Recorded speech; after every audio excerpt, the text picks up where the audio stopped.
Who's the best actor in the world? வாழ்வாதாரத்தினுடைய அடிப்படையில தான் எங்க வாழ்க்கை அப்படிங்கிற பட்சத்துல ஆளுமை செய்யறவங்க எதன் அடிப்படையில எங்களுக்கு வாழ்க்கையை கொடுக்குறீங்க? வரியை மட்டும் நாங்க தேடி வந்து கட்டணும், வாழ்க்கையை மட்டும் நீங்க தேடி வந்து தர மாட்டீங்களா? நீங்க கொடுக்கிற சலுகைகள் தான் எங்க வாழ்க்கையா? இல்ல அவ்வளவுதான் உங்களால கொடுக்க முடியும்னா எதுக்காக ஒவ்வொரு மனுஷனுடைய தலைமையிலையும் இவ்வளவு கடனை வச்சீங்க? மக்களினுடைய பிழைனா ஆளுமை தான் வேலையே செய்யலையா? ஆளுமையினுடைய பிழைனா இருக்கும் ஆளுமை எதுக்கு? Who's the best actor in the world அப்படின்றத நீங்க நம்ம ஸ்பிரிச்சுவல் சைக்காலஜியா பார்க்க போறோம். முதல்ல ஸ்பிரிச்சுவலா நம்ம எடுத்துக்கிட்டோம் அப்படின்னா, நம்மளை மீறிய ஒரு சக்தி நம்மளை பாதுகாத்துட்டு இருக்கு, அவன் இன்றி ஒரு அணுவும் அசையாது அப்படின்ற ஒரு கான்செப்டுக்குள்ள இருக்கிறாங்க. அப்ப நம்மள மீறிய ஒருத்தவங்க நம்ம எல்லாத்தையும் பார்த்துக்கிட்டு இருக்காங்க அப்படின்ற பட்சத்துல கடவுள் முன்னாடி நம்ம எல்லாருமே நடிச்சுக்கிட்டு இருக்கோம். இல்ல அதுல சிறந்த ஒரு நடிகர்களா இருக்கிறவங்க கடவுளை எளிமையா அடைஞ்சிடுறாங்க அப்படின்னு சொல்லிட்டு அதுக்காக வேதங்களும் புத்தகங்களும் மற்ற படைப்புகளும் உருவாக்கப்பட்டிருக்கு. அதன் மூலம் ஞானிகள் வரைக்கும் இன்னைக்கு ஆன்மீகவாதிகள் வரைக்கும் எல்லாமே மாறி இருக்கு, பரிணமிச்சிருக்கு. அப்ப ஸ்பிரிச்சுவலா என்ன செய்யறாங்க அப்படின்னா, இறைவனை அடையணும் அப்படிங்கிறதுக்காக தன்னை பார்த்துக்கிட்டு இருக்க ஒருத்தனை யாருன்றதை தெரிஞ்சுக்கணுன்றதுக்காக ஒவ்வொருத்தர் ஒவ்வொரு விதமான ஆக்டிங்கை பண்ணிக்கிட்டு இருக்காங்க. அந்த ஆக்டிங்க்கு பேர் மதங்கள் அப்படின்னு சொல்லி நம்ம உருவாக்கி வச்சிருக்கிறோம். அப்ப இறைவன்ட்டு நடிச்சுதான் வாழ்ந்துகிட்டு இருக்காங்களா? நான் இயல்பா இருந்து இறைவனை அடைய முடியுமா அப்படின்னா, இப்போ எப்படி சார் இது? இந்த இடத்துல எனக்கு கொஞ்சம் முரண்பாடா இருக்கு சார். அப்ப நாங்க இறைவன்ட்டு நாங்க நடிச்சுக்கிட்டு இருக்கோமா சார்? நாங்க உண்மையா வாழ்ந்துக்கிட்டு சார், எங்க உண்மைதான் சார் இறைவன் அப்படின்னும் பொழுது இறைவனை தேடுற இடம்னு ஒண்ணு இருக்குல்ல. இப்போ தான் மனசுக்குள்ள இறைவனை தேடுறாங்க, எனக்குள்ளதான் சார் என் இறைவன் இருக்கான். உண்மையான ஒரு வாழ்க்கை சார், நான் யாருக்கும் துரோகம் நினைச்சதில்லை, நான் யாருக்கும் எந்த கெடுதலும் நினைச்சதில்லை, பிறர் வாழ சிந்தை கொண்டு வாழறேன், ஒரு காலமும் ஒருத்தர் நல்லா இருக்க கூடாது நான் நினைச்சதில்லை சார். அதுதான் நடிப்பு. மனசு வேதனையா இருக்கு சார். நீங்க சொல்ற இந்த ஒரு வார்த்தைனால ஏத்துக்க முடியாது. அந்த வார்த்தைக்கு பின்னாடி இருக்கக்கூடிய அர்த்தத்தை நான் சொல்லிடுறேன், அதுக்கப்புறம் உங்களால ஏத்துக்க முடியும்.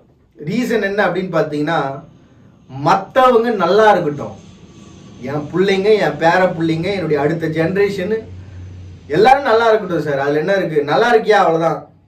என்ன லவ் பண்ணிக்கிட்டியா? எனக்கு நான் அப்போ வந்து சாதி கிதின்னு வாழ்ந்துட்டேன், என்னால் ஏற்றுக்க முடியல. நல்லா இருக்கியா? போதும் விடு. என்ன உங்கள்கிட்ட சுத்தமாக இப்போ பணம் இல்லையா? நான் இவ்வளோ சம்பாதிச்சேன், இது இன்னும் எடுத்துகிட்டு போக போகிறதில்ல, என்ன வச்சுக்க, நல்லா இருப்போ. அப்ப மற்றவங்க அவங்களால ஏத்துக்க முடியாது. தன்னுடைய வாழ்க்கைய நான் வாழ்ந்த ஒரு வாழ்வியலே என்னால முழுமையா வந்து மறந்துகிட்டு உன்னை என்னால் அக்செப்ட் பண்ண முடியாது. ஆனா நீ நல்லா இருக்கியா, அது போல விட்டுரு, மற்றபடி வேற எதுவும் கேட்காதன்னு தான் மனசுக்குள்ளேயே அந்த காயத்தை வச்சு அடக்கிப்பாங்க. அவங்க முன்னாடி வரும்பொழுது வேற வழி இல்லாம சிரிப்பாங்க. இப்போ ஸ்பிரிச்சுவலா நம்ம பார்க்குற இந்த இடங்கள் எல்லாமே வந்து பார்த்தீங்கன்னா அடுத்த ஜென்ரேஷனுக்காக விட்டு வழி கொடுத்து முன்னாடி போறவங்க தான். அப்போ பெஸ்ட் ஜென்ரேஷன் சேஞ்ச் அப்படிங்கிறது வந்து பார்த்தீங்கன்னா எங்க உருவாகுது அப்படின்னா, தன்னுடைய வாழ்வியல அடுத்தவங்களுக்காக மாத்திக்கிறது. சார் நான் ஒரு காலகட்டத்தில் இந்த விவசாய பயிரெலாம் வந்து பார்த்தீங்கன்னா இயற்கை உரம் போட்டு தான் சார் சாப்பிட்டேன், இன்னைக்கு என்னால் முடியல சார், வேற வழி இல்லை. சரி சாப்பிட்டா எதுவும் ஆகலையா? ஆகலை, அப்பாடா போதும். மாத்திரம் நான் போட்டு பழக்கமே இல்லைங்க, போட்டா சரியாகுதா? சரி விடு போ, சரியாயிடுச்சு போ அப்படிங்கிற அந்த ஒரு ஏத்துக்கிற ஒரு மனப்பான்மை இருக்குதுல்ல, அந்த ஏத்துக்கிற மனப்பான்மையை தான் நடிப்புன்ற நான். அதுக்காக நடிப்புன்ற ஒரு வார்த்தைன்றது சினிமா துறையில பண்றவங்க, அதை நாங்க பண்ணல. உலகமே உலக வாழ்க்கை அப்படின்றதே நாடக மேடை தான் அப்படின்னு சொல்லிட்டு பிலாசபர் சொல்லிட்டு போயிட்டாங்க. வாழ்க்கைங்கிறதே நடிக்கிறது தான்டா அப்படின்னு. அப்போ எல்லாரும் ஏதோ ஒரு விதத்தில் நடிச்சுக்கிட்டு இருக்கோம். யாரை இம்ப்ரெஸ் பண்ண நடிச்சுக்கிட்டு இருக்கோம் அப்படின்னா, ஸ்பிரிச்சுவலாக பார்த்தா கடவுளை இம்ப்ரெஸ் பண்ண நடிச்சுக்கிட்டு இருக்கோம். 4 பேருக்கு சோறு போட்டால் என் வாழ்க்கை மாறிடும், 4 பேருக்கு வாழ்க்கை கொடுத்தா அவங்க நல்லா இருப்பாங்க, அந்த சந்தோஷத்தில் இறைவன் நல்லா இருப்பான். எல்லா குழந்தைங்களும் சிரிச்சுது அப்படின்னா இறைவனும் சந்தோஷமா இருப்பான். அப்போ அந்த குழந்தையினுடைய சிரிப்புல இறைவனை பார்க்கலாம் சார் அப்படின்ற அந்த கான்செப்ட். ஸோ நான் அடுத்தவங்களை சிரிக்க வச்சு அடுத்தவங்களுடைய வாழ்க்கையில சந்தோஷத்தை கொடுத்து அதன் மூலமா இறைவனை தேடுறேன் அப்படின்ற ஒரு வாழ்க்கை இருக்குதுல்ல.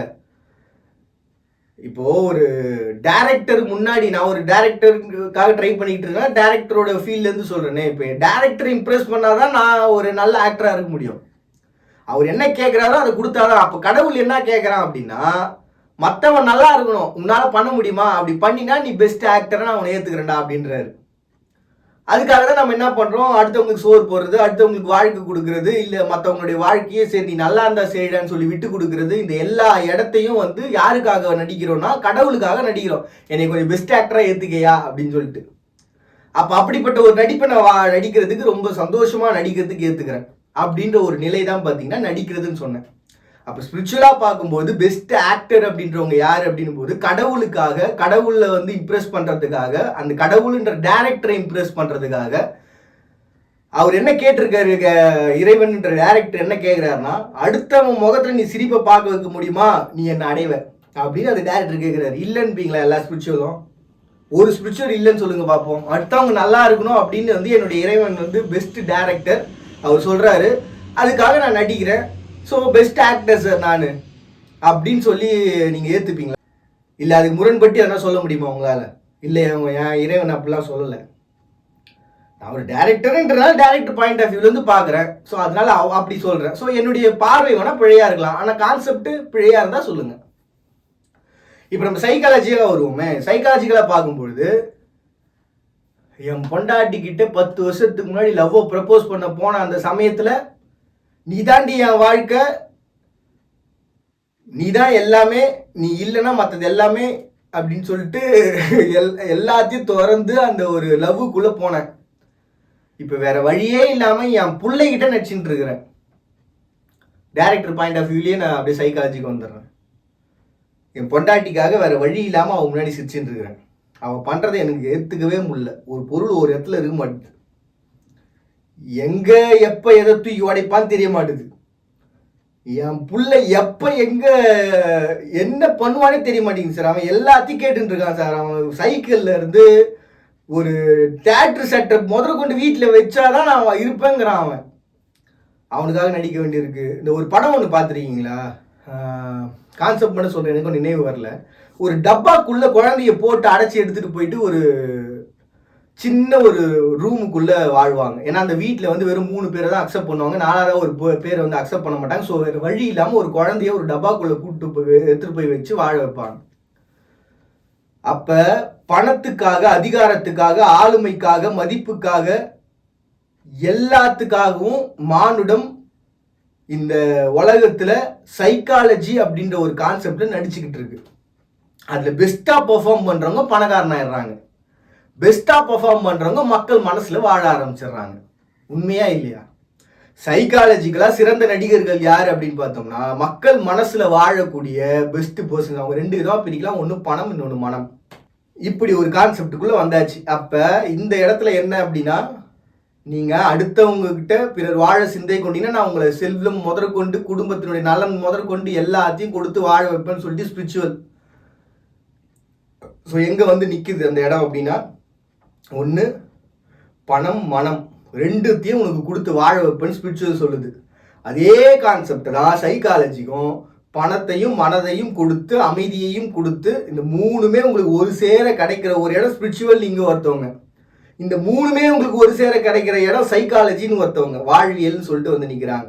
இதுவும் வாழ்வியல் தான் சார். அப்போது 2 பேருமே ஒரே கான்செப்ட் தான் நோக்கி ஓடிக்கிட்டு இருக்கிறாங்க. ஆனால் கான்செப்ட் காலத்துக்கு ஏற்ற மாதிரி நாங்கள் மாற்றி ஓடிக்கிட்டு இருக்கோம். உங்களை மாதிரி உட்காந்து போதனை பண்ணிக்கிட்டு இருந்தால் எங்களுக்கு வாழ்க்கை நடக்காது சார், ஓடாது சார். நாங்கள் எங்கேயா போதனை பண்ணிக்கிட்டு இருக்கோம், நாங்கள் எங்கள் வாழ்க்கையை அமைதியான முறையில் வாழ்ந்துக்கிட்டு இருக்கோம். ஸோ எப்படி பார்த்தாலும் கான்செப்ட் ஒன்று தான் சார். ஸ்பிரிச்சுவலாகவும் சரி, சைக்காலஜிக்காகவும் சரி, கான்செப்ட் என்ன ஒன்று தான். பெஸ்ட் ஆக்டர் யார் அப்படின்றத பார்த்துட்டு இருக்கிறோம். இப்போ ஃப்யூச்சர் எப்படிப்பட்டதாக மாறப்போகுது ஸ்பிரிச்சுவல் சைக்காலஜி நான் கேட்குறேன்னா, 2 பேருமே என்ன சொல்கிறீங்க, ஜென்ரேஷன் சேஞ்ச் வேணும், வாழ்க்கையினுடைய மாற்றங்கள் வேணும், மற்றவங்களுடைய முகத்தில் புன்னகை வேணும்னு சொல்கிறீங்களே. ஸ்பிரிச்சுவலாக இருக்கவங்களும் சைக்காலஜிக்கலாகவும் இருக்கிறவங்களும் சேர்த்து வச்ச பணம் எவ்வளோ இருக்குது? இப்போ 2 பேருமே போய் சேர்ந்ததுக்கு அப்புறம் எந்த வித யூஸும் இல்லை அந்த பணத்துக்கு. ஸ்விஸ் பேங்க் முதற்கொண்டு நீங்கள் சேர்த்து வச்ச பணமோ நீங்கள் வச்சிருக்கிற ஒட்டுமொத்த பணமும் மனம் கொண்டு கொடுங்கன்ற. எடுத்துட்டு போய் ஒரு கஜானால இந்தியாவுக்கு இவ்வளவு கடன் இருக்கு, ஒவ்வொருத்தன் தலையிலும் ஒவ்வொரு கடன் இருக்கு, அதை நினைவில் வச்சுக்குங்க அப்படின்னு நீங்க சொல்லி பேசுறதெல்லாம் ஓகே, சந்தோஷம்.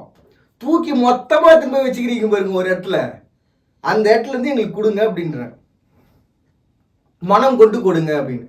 அதுதான் சார் நாங்கள் அதிகாரம் ஆளுமைன்னு சொல்லி பண்ணிக்கிட்டு இருக்கோம்.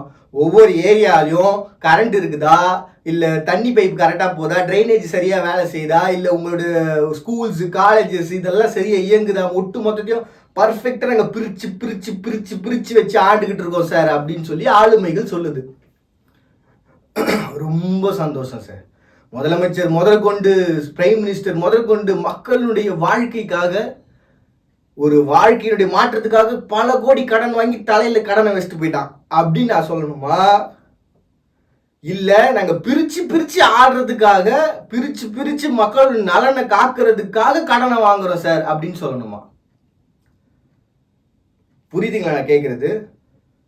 மக்களுடைய ஃபியூச்சருக்காக மக்களுடைய தலையில நான் கடனை போட்டேன், அந்த ஃபியூச்சர் எங்க அப்படின்னு மக்கள் கேட்டானா என்ன சொல்றது? இப்போ அப்ப அந்த மாதிரி ஒரு கேள்வி கேட்கும்போது அவங்க எழுப்புற பதில் எப்படிப்பட்டதா இருக்கும் பாருங்களேன். ஒவ்வொரு மனுஷனும் மாறணும். என்னங்கடா இது, எங்க மாற்றத்துக்காக தான் நீங்க பணத்தை செலவு பண்றீங்க, எங்களோட ட்ரைனேஜ் சிஸ்டம் முதற்கொண்டு எங்களுடைய வாழ்க்கையினுடைய எஜுகேஷன் கலாச்சாரம் வரைக்கும் மற்ற எல்லா விஷயத்தையும் மாத்துறேன்றீங்க. அதுக்காக தான் நாங்கள் கடன் வாங்கணும்ன்றீங்க. அந்த கடனை எங்க தலையிலே போட்டுட்டு நீ தான் மாறணும்னு மறுபடியும் சொன்னா நாங்கள் எப்படி மாறுறது?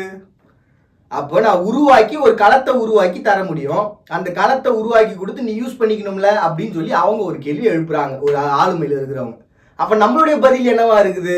அந்த களத்தை ஏற்படுத்துறீங்களே, அந்த களம் பொதுவானதா இருக்கா இல்ல தனிப்பட்ட சில குழுக்களுக்கானதா இருக்கா அப்படின்னு ஒரு கேள்வி நம்ம கிட்ட வருது. மறுபடியும் அவங்க என்ன ஒரு கேள்வி எழுப்புறாங்கன்னா, எல்லாத்தையும் மீறி சமூகத்தை குறை சொல்லாத நீயாதான் மேல வரணும் அப்படின்னு சொல்லி அவங்க ஒரு கேள்வியை எழுப்புறாங்க.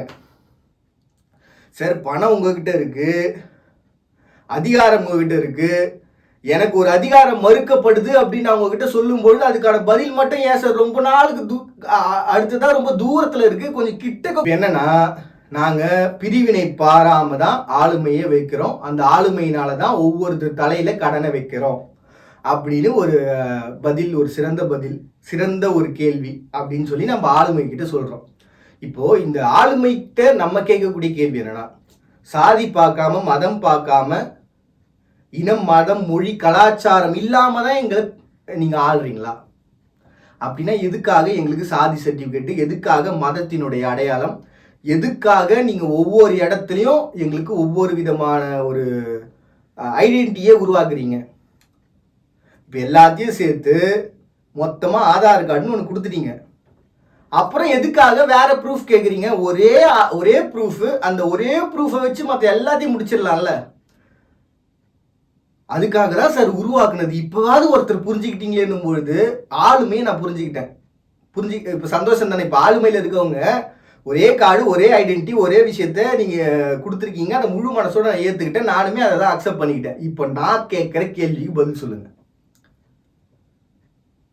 ஏற்றுக்கிட்ட என்ன எதை வச்சு பிரித்து பார்ப்பீங்க? வாழ்வாதாரத்தை வச்சு பிரித்து பார்ப்பீங்க. அப்ப உங்களுடைய கடன் வாங்கி எடுத்துட்டு நீங்க யாருக்கிட்ட கொடுக்கணும்? யாருடைய வாழ்வாதாரம் நலிந்து இருக்கோ அவங்க கிட்ட தானே கொடுக்கணும். எதன் அடிப்படையில கொடுப்பீங்க? அந்த ஆதார் கார்டுல எல்லாமே சேர்ந்து இருக்குன்ற பட்சத்துல அந்த ஆதார் கார்டு அடிப்படையில தானே கொடுக்கணும். அப்ப பண மதிப்பிழப்புன்ற ஒரு கான்செப்ட் முடிஞ்சதுக்கு அப்புறமா எங்களுக்கு வாழ்வாதாரம் நலிஞ்சி போன ஒருத்தவங்களுக்கு, இல்ல அடுத்த தலைமுறைகள்ல தன்னுடைய வாழ்க்கையை உயர்த்தணும்னு நினைக்கிறவங்க, அடுத்த தலைமுறை நல்லா இருக்கணும் ஜென்ரேஷன் அப்படின்னு நினைக்கிறவங்களுக்கு வாழ்வாதாரத்தினுடைய அடிப்படையில தான் நீங்க பணம் கொடுக்குறீங்க அப்படின்ற பட்சத்துல எதுக்காக இந்த சாதிவாரி கணக்கெடுப்பு? எதுக்காக ஒவ்வொரு குலம் சார்ந்து இந்த ஏற்றத்தாழ்வுகளா இருக்குது? எல்லாத்தையும் ஒழிச்சு கட்டிட்டு நானும் இப்போ உங்களோட சேர்ந்துக்கிறேன். நீங்க பண்ண வேண்டிய ஒரு விஷயமா, ஒரு சாதாரண மனிதனா, ஒரு ஸ்பிரிச்சுவல் சைக்காலஜியா நான் எழுப்பக்கூடிய கேள்வி என்ன அப்படின்னா, பணம் கொண்டு மனம் கொண்டு வாழும் உலகத்தில் இருக்கக்கூடிய அத்தனை நடிகர்களும் ஸ்பிரிச்சுவலாகவும் சரி சைக்காலஜிக்கலாகவும் சரி நல்ல சிறந்த ஆக்டராக இருக்காங்க. இப்போ நான் ஆளுமைக்கான சிறந்த ஆக்டராக இருக்கணும்னு நினைக்கிறேன். அதனால என்னுடைய ஆக்டிங்கிறது எப்படிப்பட்டது அப்படின்னா, வாழ்வாதாரத்தினுடைய அடிப்படையில் ஃபியூச்சருக்கான முழுமையான திட்டம் இருக்கக்கூடிய அத்தனை பேருக்கும் நீங்க வாங்குற கடனை கொடுத்து எங்க தலையில கடனை வைங்க. Who is the best actor in this world? Who's live in true in life. யாரெல்லாம் வந்து உண்மையாக வாழ்க்கையில் தம் மனதுக்குன்னு வாழுறாங்களோ அத்தனை பேரும் இந்த உலகத்தின் சிறந்த நடிகர்கள் தான். அது ஸ்பிரிச்சுவலாகவும் சரி, சைக்காலஜிக்கலாகவும் சரி. என் மனசுக்கு நான் உண்மையாக வாழுறேன். ஆளக்கூடியவங்க, அதிகாரத்தில் இருக்கிறவங்க, ஆன்மீகத்தில் இருக்கிறவங்க, பொதுப்பணித்துறையில் இருக்கிறவங்க, மக்களுக்காக வாழுறவங்க உண்மையா? உங்களை நீங்களே கேட்டுக்குங்க. என் வாழ்க்கைக்கு நான் உண்மையாக இருக்கிறேன். மறுபடியும் இதே போல ஒரு அழகிய தருணங்கள் சந்திக்கிறது உங்கள்கிட்ட நான் அவங்க பாண்டி நீங்கள் பார்த்துட்டு இருக்கீங்க. இந்த நிகழ்ச்சி இன்ட்ரெஸ்டிங்.